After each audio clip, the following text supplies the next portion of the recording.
There is a narration of the Prophet ﷺ that actually warns a person who curses his own parents.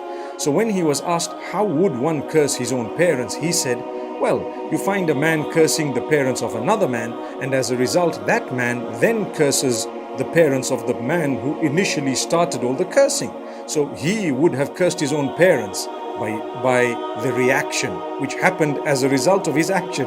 Subhanallah. So Allah tells us, be careful, because some of you may cause the insulting of Allah or of the Messenger or of the Quran or of something sacred as a result of your insults to someone who perhaps is calling out to deities besides Allah. So think about it and don't do it.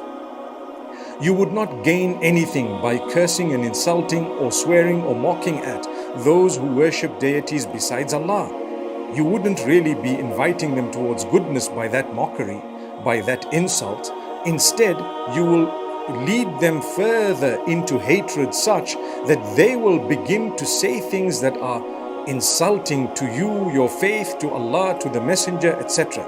Listen to verse number 108 of Surah Al-An'am. Allah says, وَلَا تَسُبُّوا الَّذِينَ يَدْعُونَ مِن دُونِ اللَّهِ فَيَسُبُّوا اللَّهَ عَدْوًا بِغَيْرِ عِلْمٍ. Don't insult those who are calling out to deities besides Allah, because as a result they may then insult Allah without knowledge. Who would have caused it? Your insult would have prompted it. So if you want to achieve comfort in any situation, don't insult people, don't abuse them.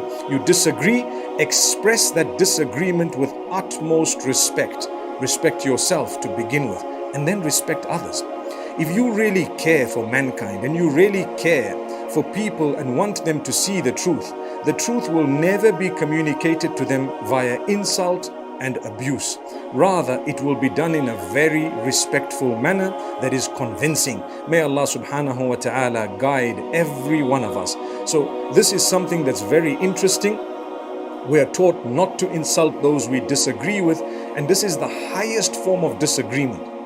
Many times you find even people of religion, they don't realize they fall into the traps of the devil, where when they want to disagree with someone, they are unable to do it except by hurling insults and using the most abusive words.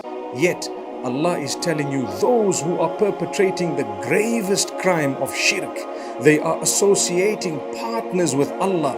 Allah says, don't insult, don't abuse. You know why? It will have a reaction. And that reaction may be very negative, and it might be such that you will regret it. May Allah grant us good guidance. May Allah subhanahu wa ta'ala help those who are trying to guide people towards the straight path, to bring them through, inshallah, with that which is really, really respectful. Ameen.